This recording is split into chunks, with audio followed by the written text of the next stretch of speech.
کے سامنے ایک نئی پریزنٹیشن لے کے حاضر ہوں. جیسا کہ آپ اسکرین کے اوپر دیکھ سکتے ہیں کہ الماوردی کی تھیوری آف کیلیفیٹ یا امامت کو آج ہم ڈسکس کریں گے. اس لیکچر میں ہم ماوردی کے کانسیپٹ کو پلیٹو کے فلاسفر کنگ اور میکیاولی کے دی پرنس سے بھی کمپیئر کریں گے. ماوردی نے جو کانسیپٹ پیش کیا وہ سوسائٹی کے اندر سوشلائزیشن کی ایڈوکیسی پر مبنی تھا، یعنی کہ انسانوں کو برائیوں سے روکنے والا سسٹم. انسان چونکہ سوشل اینیمل ہے اس لیے وہ اکیلا نہیں رہ سکتا، اور جب لوگ اکٹھے ہوتے ہیں تو سوسائٹی بن جاتی ہے، اور جب یہ سوسائٹی کسی اتھارٹی سے گورن ہوتی ہے تو وہ اسٹیٹ کہلاتی ہے. دراصل ماوردی کے نزدیک ریزن یعنی عقل اور ریلیجن یعنی کہ مذہب ایک دوسرے کے اپوزٹ نہیں ہیں بلکہ ایک ہی پلڑے میں.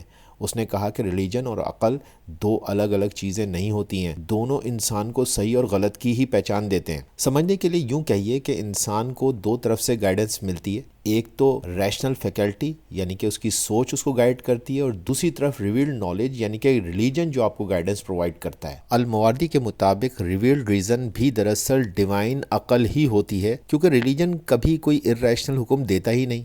اس طرح ریلیجن اور ریشنلٹی دونوں ایک ہی فریم میں آتے ہیں. اب یہاں تیسرا فیکٹر شامل ہوتا ہے جسے ہم پیشن کہتے ہیں، یا جسے آپ خواہش کہہ لیں. جب انسان کو پاور کی خواہش ہوتی ہے تو یہ پیشن بن جاتا ہے. پیشن وہ قوت ہے جو کبھی عقل اور ریلیجن دونوں کو پیچھے کر ڈالتی ہے اور انسان کو اپنی خواہشات کا غلام بناتی ہے. الماوردی کے نزدیک انسان کی اصل جنگ پیشن اور ریزن کے بیچ میں ہے. پیشن دراصل پاور یا ڈیزائر کی چاہ کا نام ہے جو انسان کو غلط ڈائریکشن میں لے جاتی ہے.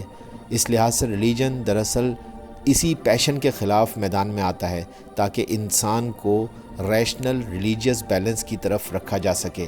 جبکہ دوسری طرف میکیاولی نے اس کا الٹ کہا ہے. اس نے ریزن کو ریلیجن سے الگ کیا اور پیشن کے ساتھ جوڑ دیا، یعنی عقل کو پاور گیننگ ٹول بنا دیا. میکیاولی کے نزدیک پاور کے حصول کے لیے عقل کو استعمال کرنا ضروری ہے، چاہے امورل یا مورل ہو. جبکہ ماوردی کہتا ہے کہ ریزن پلس ریلیجن دونوں مل کر انسان کو مورل لمٹ کراس نہیں کرنے دیتے اور پاور کے بجائے جسٹس کی بات کرتے ہیں. یوں دو الگ الگ فلسفے بنتے ہیں. ماوردی دراصل ایک ایتھیکل اسٹیٹ کی ایڈوکیسی کرتا ہے جہاں پہ وہ ریشنل اور ریلیجس دونوں کو کمبائن کرتا ہے. میکیاولی دوسری طرف پاور اسٹیٹ کی ایڈوکیسی کرتا ہے جہاں پہ وہ ریشنل اور پیشن دونوں کی ایڈوکیسی کرتا ہے. ماوردی کے مطابق اگر انسان کو پیشن کے حملے سے بچنا ہے تو اسے سوشلائزیشن میں داخل ہونا ہوگا، کیونکہ انسان کی کمزوریاں صرف سوسائٹی کے اندر رہ کر ہی قابو پاتی ہیں. جب انسان سوشل ہوگا تو وہ پیشن یا پاور ڈیزائر سے بچ جائے گا، لیکن سوسائٹی کو آرڈر میں رکھنے کے لیے ایک گورننگ اتھارٹی کی تو ضرورت ہوگی نا.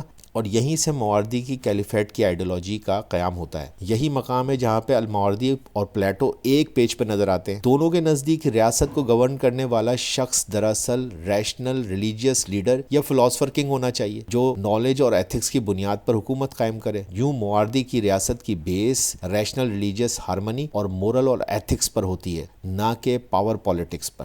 تو یہ میری پریزنٹیشن تھی. آئی ہوپ کہ آپ کے لیے بینیفیشل رہے ہوگی. Thank you very much.